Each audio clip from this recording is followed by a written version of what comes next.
So yung 2024 stock market exposure ko, ano? So pero ito lang muna, papakita ko yung aking minamanage na pondo, kung gaano, ilang porsyento siya doon sa aking total portfolio. So kung titingnan ninyo, 1.1 million lang in total yung stock market exposure ko, which is not even 1% of the total investments, no, that I'm managing. Ang pinakamalaki ko talaga is yung microfinance, sunod yung co-ops, and then real estate. Okay? So, yon.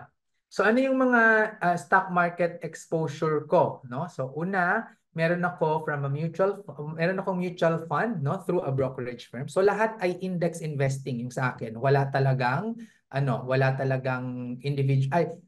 Meron akong isang individual, pero noon, nung kabataan ko pa yun, tapos hindi ko na nabenta, tapos hindi ko siya mabenta. Kukwento ko mamaya. Ayan. Real Estate Investment Trust and Exchange Traded Fund through a brokerage firm. And then UITF, no? Through a universal bank. Okay?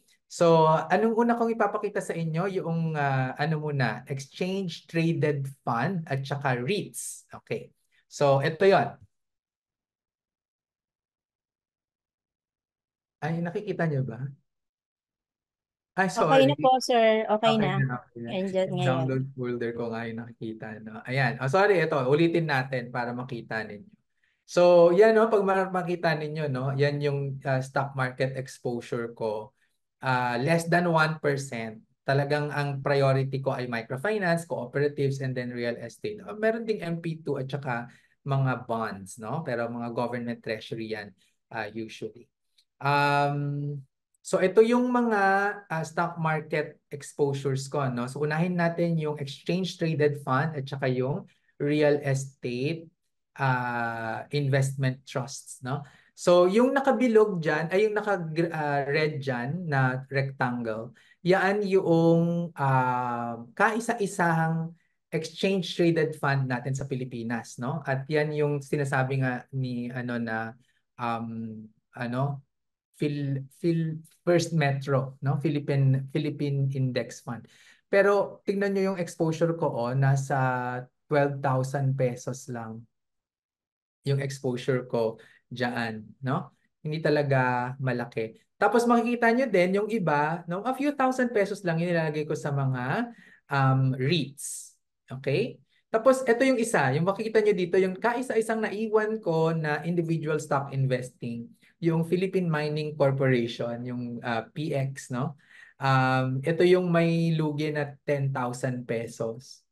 Hindi ko na siya mabenta kasi nag-delist na siya. Tapos may minimum threshold na kailangan na number of shares. Hindi ko siya matransact kasi wala na ako sa minimum threshold.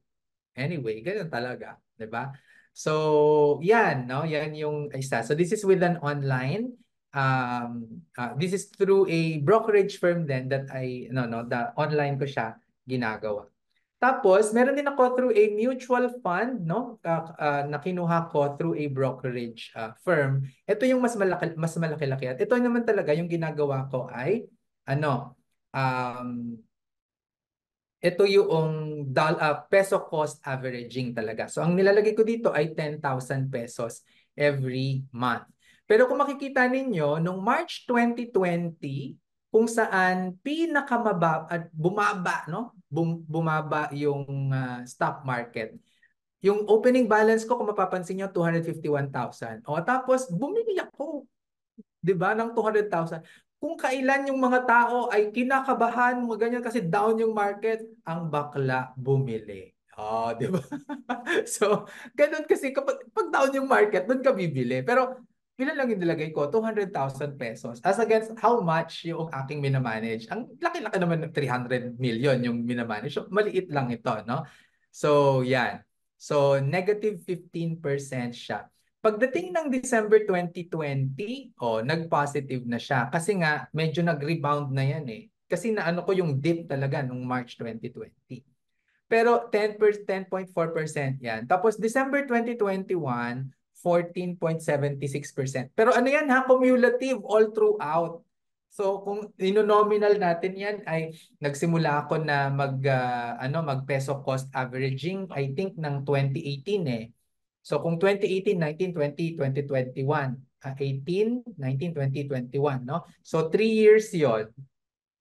So 14.76 divided by 3, edi 4.92% lang yung return. O tapos December 2022, 3.65. O 3.65 divided by 4 years. O wala pang 1% per year. Tapos, December 2023, last year, 4%. O 4 divided by 5 years. O 0.8% ang yield niya per year. O, kumusta naman yung investment ko? Okay, hindi ito March. This is already May ito. Ayan o, May 2024. Okay? So, 4.25%. Malungkot siya. So, ginagawa ko rin naman yung sinasabi nila peso cost averaging ganyan, long term. Pero malungkot pa rin. Kaya doon na lang talaga ako sa share capital. Okay? So, ito, binili ko last year.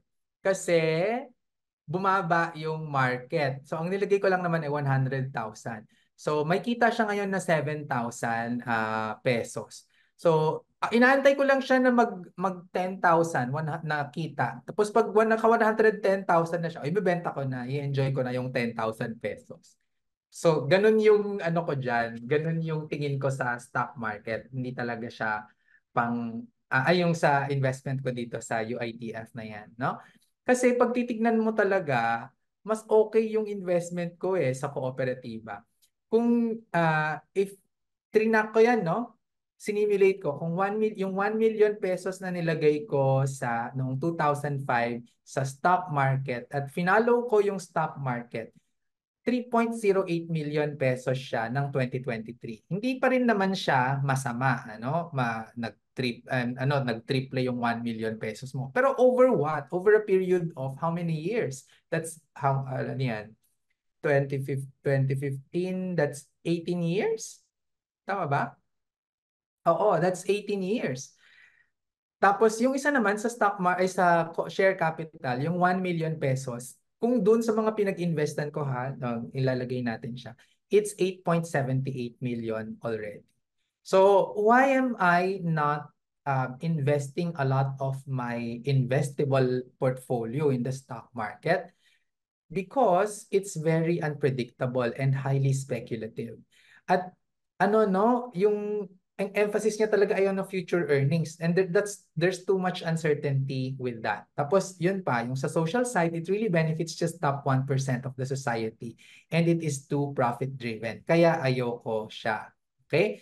So, ang investment, no, ang investing parang love life 'yan, no? Dapat consistent and predictable. Hindi katulad nitong stock market na up and down, up and down, up and down, ano? At 'yon. Dapat steady, no? Hindi roller coaster. Okay? So, 'yan reminder lang ulit, kung tayo po ay mag-invest sa stock market, tayo po ay micro investor in my opinion if we are investing less than 10 million pesos. So ang gagawin natin dito, index fund, hindi stock picking. Do peso cost averaging. Buy and hold for the long term. And then minimal trading lang, no? Buy when the index is down and sell when the index is high. Not the other way around. No, ako si Sir Vince, nagsasabing ang pagyaman ng pag-aaralan at napagtutulungan.